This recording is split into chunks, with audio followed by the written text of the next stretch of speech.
Ahora tenemos un invitado muy especial en este foro Excelsior presentado por Kio Networks, compañero de esta casa editorial. Él es Rodrigo Pacheco, periodista de negocios.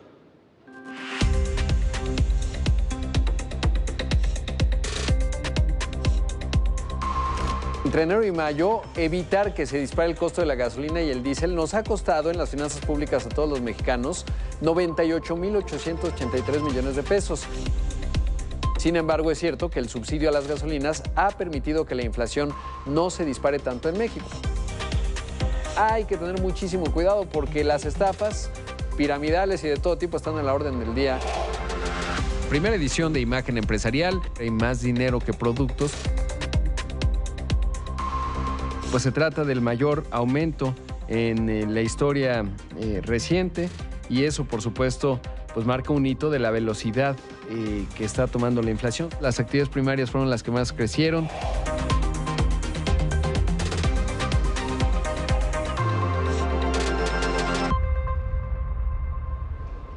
Pues estamos nuevamente aquí en el foro Excelsior, presentado por Kio Networks. Y créanme, no necesito esta tarjeta para presentar a mi querido Rodrigo Pacheco. Él es un periodista especializado en el mundo de los negocios. Es titular del programa matutino de la radio que tenemos aquí en Grupo Imagen Empresarial, por supuesto. Es egresado de Relaciones Internacionales del Tecnológico de Monterrey. Es también parte del Consejo Editorial de la revista Istmo en el IPADE y, por supuesto, un gran amigo. Rodrigo, aquí tiene los micrófonos. Vas a platicar hoy de un tema que yo creo que es bien importante. ¿Cuáles son las tendencias que están en México? ¿Cuál es la innovación? ¿Cuál es todo el tema que tiene y cómo se ha ido transformando nuestro país? Adelante, mi querido Rod, te dejo a los micrófonos. Gracias, mi querido Paul, es un honor, no saben, además debato con Paul desde el año 2010 que empezamos a trabajar juntos de múltiples temas y espero generar alguna controversia con mi querido Paul. Yo les quiero hablar de las 4 tendencias que están definiendo el siglo XXI y sobre todo cómo se cruzan con México. Y comienzo con lo primero, que se acuerdan, pues en 2017 la risa que nos daba este video hizo los titulares de la prensa mundial. A ver si se regresa, porque ya... A ver si corre ahí. No. And what will it mean for the wider region? I think one of your children has just walked in. I mean, shifting sands in the region. Do you think relations with the North may change? I would be surprised if they do. Pardon me. Pardon me. La verdad es que fue un gran momento, todos nos divertimos mucho. Y luego, pues ya para el 2021, para el año pasado, a ver si vemos el siguiente video, pues realmente ya se había vuelto algo cotidiano. Esta es la primer ministro de Nueva Zelanda, que estaba tratando de hacer un Facebook Live. Pop back to bed, I'll come and see you in a second. I'll come and see you in a minute, okay? Sorry, everybody. Yeah, Nanny will take you down to bed. Thanks, Nana. Well, that was a bedtime fail, wasn't it? Sorry, everyone. I thought, here's a moment. I'll do a Facebook Live. We're nice and safe. Era como una mañanera, pero en la noche, pero en esta, pues evidentemente falló. Y ya nos acostumbramos, ¿no? O sea, en 2017 parecía muy remoto cuando uno hacía una conexión. Para el 2021 esto se ha vuelto una constante radical. Y eso nos lleva al modelo híbrido, que es lo que se va definiendo hoy, que nos permite tener más flexibilidad laboral, más productividad, aunque todavía hay, digamos, una etapa de experimentación y sobre todo un enfoque en resultados, porque ahora desde el Zoom pues no está fácil, digamos, que te dediques al cafecito cuando llegas en la mañana a la oficina, pero sobre todo implica un cambio de modelo y una desvinculación económica.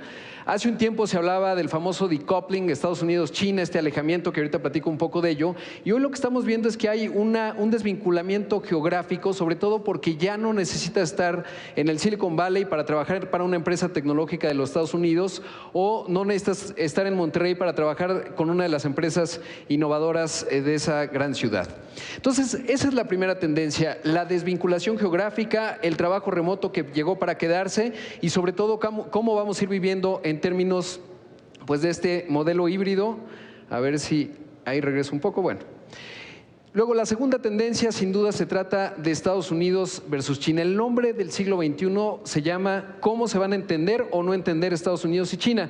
En su momento, Henry Kissinger, el secretario de Estado, él fue pues el secretario de Estado en tiempos de Nixon y generó el acercamiento China-Estados Unidos, en ese entonces era Nixon-Mao, porque se dio cuenta que China iba a ser una potencia global, hoy ya es la segunda mayor economía del planeta, y él hacía una buena reflexión, decía, cuando Alemania se unificó a finales del siglo XIX, esa unificación rompió el equilibrio de poderes en Europa y dio en parte lugar a la Primera y la Segunda Guerra Mundial. Dice, bueno, la unificación de Alemania es nada comparado con el fenómeno de China y por eso es muy importante que tengamos en cuenta esta relación y sobre todo esto que todo el tiempo está generando justamente este acomodo. Hoy estaba Xi Jinping visitando Hong Kong, conmemorando los 25 años de que Reino Unido les diera este territorio y manda un montón de señales porque ese puede ser uno de los puntos de quiebre en donde finalmente el mundo se vaya acomodando y esa relación tal parece indicar que estamos yendo hacia un mundo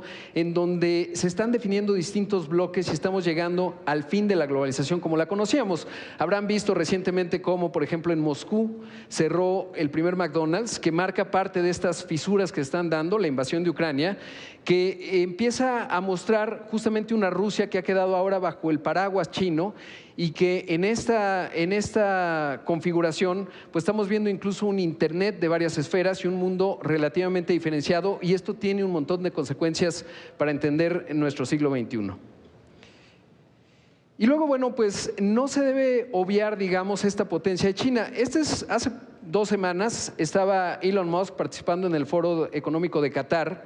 Y no es un personaje menor Elon Musk, tiene una planta, bueno, tiene muchas, evidentemente, pero de Tesla tiene una en Austin, acaba de abrir una en Berlín y una más en Shanghai. Habrán visto por ahí en las noticias que decía Elon Musk, generó muchos titulares y decía, es un horno de quemar dinero mis plantas de Alemania y de Austin. Y le preguntaban justamente, oye, ¿y cómo ves a China? Y esto es lo que contesta una de las figuras más innovadoras del siglo XXI. A ver si aquí lo vemos. I am very impressed with the companies and the car companies in China, and just in general with companies in China. I think they're extremely competitive, hardworking, and smart. And I think there's going to be just a massive wave of Chinese products going out into the world. There already are, but you know, for example, I think almost all the iPhones are made in China. By contract manufacturers for Apple. But I think we'll see just a large wave of products being exported from China in many industries. Así que bueno, pues sí, realmente lo que dice él es, son muy competitivos, son unos trabajadores muy disciplinados, son formidables y vamos a ver cada vez más empresas chinas en el resto del mundo y eso hay que entenderlo y hay que reflexionarlo desde México porque tenemos un papel que jugar en esa coyuntura. Luego, a continuación, vamos a escuchar lo siguiente.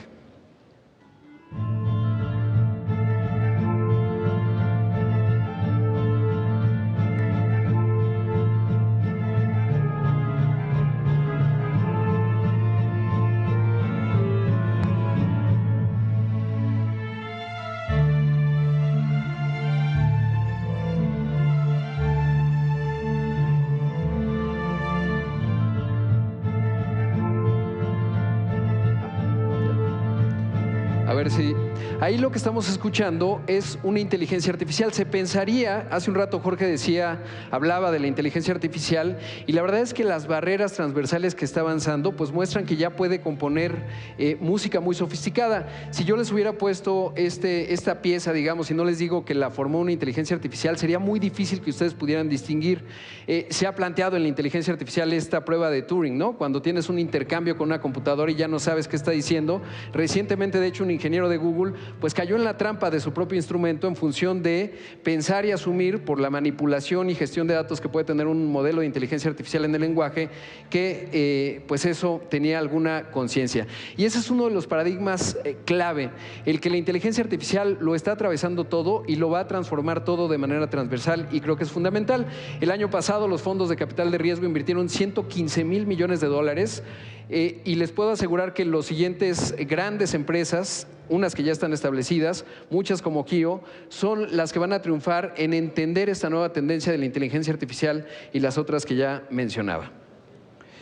Y el último y cuarta tendencia, se adelantó un poquito, es el cambio de la matriz energética. El nombre del juego se llama cambio climático y no como un buen deseo si vamos a lograr o no mitigar las emisiones de gases de efecto invernadero. En 2020, Larry Fink, presidente del fondo de inversión más grande del mundo, es BlackRock, administra más o menos unos 10 billones de dólares, es decir, pues unos 9 Méxicos. Es realmente muy potente. En su carta a los directores y directoras generales del mundo decía: bueno, el cambio climático llegó para quedarse y sobre todo hay una, digamos, prerrogativa o mandato en el que hoy los fondos y los capitales están invirtiendo justamente en empresas que tienen en su modelo de negocio el cambio climático y la mitigación de emisiones de gases de efecto invernadero. Se ha puesto ya, digamos, como un estándar el ESG. Hay una buena discusión ahí en términos de entender esto que se denomina como greenwashing, el simplemente lavarte la cara de verde si plantaste unos arbolitos, pero realmente es mucho más profundo. Y el siguiente y los siguientes también grandes potencias tecnológicas serán las empresas que logren innovar en el secuestro de carbón y que logren generar modelos de negocios que realmente estén alineados pues con estos objetivos que, más allá de que los logremos o no cumplir, pues se han convertido en un mandato de negocios. Y entonces, bueno, pues ya vimos las 4 tendencias. La primera de ellas, pues esta desvinculación geográfica, la nueva tendencia de teletrabajo. En segundo lugar, vimos el surgimiento de China y Estados Unidos, el surgimiento de China y sobre todo su entendimiento con Estados Unidos y cómo eso define desde múltiples ópticas la realidad económica, política y social de todo el planeta. En tercer lugar, sin duda la inteligencia artificial que lo atraviesa todo y, por supuesto, en cuarto lugar, lo que ya veíamos, el cambio climático. Y eso nos lleva a pensar cómo se atraviesan estas 4 tendencias con respecto a nuestro país. Y bueno, pues en ese sentido, decir que México, en la parte del talento y en el trabajo remoto, gradúa más de 100,000 ingenieros al año. Gradúa más incluso que en Estados Unidos. Como ya decía Jorge, tenemos profesionistas de clase mundial, tenemos emprendedores ya de clase mundial. Está el ejemplo, por ejemplo, de Héctor Grisi, ¿no?, que se va a encabezar el Santander a escala global, lo que te demuestra que la capacidad de los ejecutivos mexicanos, hombres y mujeres, pues realmente ya alcanzó un nivel de madurez que nos tiene planteados con un nivel de talento realmente muy potente. Además tenemos, por supuesto, una fuerza laboral, por ejemplo, en la manufactura. En el 94 nadie se imaginaba que México iba a ser una potencia de manufactura automotriz. Hoy lo somos y esto apenas es el principio de lo que iremos construyendo ahora con el TEMEC. Se cumplen justamente 2 años y hay todavía un potencial enorme en el sector aeroespacial. Yo estoy muy seguro que en temas de tecnologías de la información, en inteligencia artificial, tenemos ya ingenieros. El hecho de que muchos emprendimientos pienso en un Ualá, por ejemplo, vengan a México y tengan uno de sus mercados principales, es sin duda muestra de esto. Justo entrevistaba hace unos meses a Brian Salomac de Lyft, que es el principal competidor de Uber allá en Estados Unidos, y cuando lo busqué dije, pues ya viene a México Lyft, ¿no? Le va a competir a Didi, a Uber y a todos los demás. Y mi sorpresa fue que me dijo, no, en realidad no queremos nada con México en términos de venir al mercado, más bien está contratando 100 ingenieros que le dan servicio a Lyft en los Estados Unidos y pensaba, y van a contratar otros 300 ingenieros más. Y eso te plantea una serie de cambios sociales porque hoy un ingeniero mexicano, pues como les decía, no tendrá que irse a vivir a Nueva York o a Florida, que se convierte en la capital cripto, o al Silicon Valley. Desde México ya ese talento puede ser aprovechado y eso hay que entenderlo porque la competencia por talento ya es global y ya no está sujeta a límites geográficos. Y bueno, hay una enorme oportunidad en este mundo México-China. ¿Por qué? Aquí está la balanza comercial de China entre enero y abril. Podemos ver que Estados Unidos importó desde China 179,000 millones de dólares. Hoy el principal socio comercial de los Estados Unidos es Canadá. Muy abajito está México. México, por tendencia demográfica, está llamado a ser el principal socio comercial de los Estados Unidos, pero todavía tenemos una enorme oportunidad porque evidentemente hay un alejamiento geopolítico China-Estados Unidos y como ya veíamos, Elon Musk dice, nos van a inundar, vamos a tener productos chinos, pero esas empresas chinas incluso están viniendo a México por 2 razones, o quizás 3. Primera, porque políticamente Estados Unidos ya se ha vuelto costoso esta cercanía y esta vinculación desde Trump y lo ha continuado el propio Biden. Pues está dando esta lejanía. Imagínense qué tan esencial es China para Estados Unidos, o más bien esta visión de separación, que incluso con la inflación tan alta le vendría bien a Estados Unidos bajar los aranceles a los productos chinos, y Biden, por esta visión geopolítica de rivalidad con China, ha decidido no hacerlo. Y esa es una gran oportunidad para México, porque de esos 179,000 millones de dólares, México mínimo se puede llevar unos 20,000 millones de dólares más. Pero cuando preguntas a ejecutivos, te dicen, no, pues lo que no tengo son proveedores, y es complicado a veces el caso México, pero yo creo que tenemos todo el talento y hacia allá vamos, y esa es la oportunidad, y en donde México encaja en esa segunda tendencia que ya les contaba, México-China. Y en la tercera tendencia, a ver si aquí aparece, es la inteligencia artificial. Y aquí sí soy más crítico, porque si bien tenemos foros como este, tenemos empresas como Kio y muchas otras que están con los ojos abiertos a ello, de repente siento que México es como este país que de repente está ahí discutiendo refinerías, trenes y cosas ahí como un poco del siglo XX, y en realidad la ola de inteligencia artificial nos está llegando, y si no volteamos la cara y nos ponemos a reaccionar, pues esta ola nos va a arrasar. Una forma de entender la inteligencia artificial desde mi óptica es, cuando uno está en el 94, yo me acuerdo que fui a una universidad, yo todavía no entraba, y me metí al internet y dije, ay, busqué Monte Everest porque me gustaba escalar. Entonces apareció y fue fantástico. Y tú le preguntas a las personas y te decían, ay, sí, pues una cosa muy curiosa. Incluso Paul Krugman, premio Nobel de Economía 2008, decía, el internet es una modita ahí pasajera. Bueno, pues ¿qué creen? Que 10 años después ya lo había cambiado todo. 15, hoy lo primero que hicimos fue abrir nuestro celular, conectarnos, toda nuestra vida social, amorosa, política, lo que me digan, transcurre por estos aparatos conectados a internet, una minicomputadora. Lo mismo va a ocurrir, pero más rápido, con la inteligencia artificial, y en 5 años que estemos hablando, van a decir, ay, ¿y cómo Amazon ahora se dedica a todo? Pues porque tiene la tecnología transversal y las herramientas necesarias al respecto. Y ya por último, en el tema del cambio climático, pues ahí tenemos un costo de oportunidad. Dice el Consejo Ejecutivo de Empresas Globales que nos faltan 6,000 millones de dólares de aquí a 2024. A lo mejor, pues no lo vamos a lograr, pero no hay mucho para dónde hacerse. Y eso me hace, y ya con esto casi voy a cerrar, muy optimista con respecto a México. Realmente creo que nos va a ir muy bien con todo y el panorama que ustedes digan. La verdad es que somos un gran país y tenemos una posición extraordinaria. Yo la sumaba, Jorge. Una posición geográfica única. Tenemos salida al Atlántico, salida al Pacífico, participamos en la cuenca del Pacífico, es decir, tenemos, digamos, un buen ascendente hacia China, por eso encabezamos la Alianza del Pacífico. Tenemos obviamente la frontera con la economía más grande del planeta y un mercado en América Latina hispanoparlante que llega incluso hasta España, que nos permite ser una potencia en la generación de contenidos.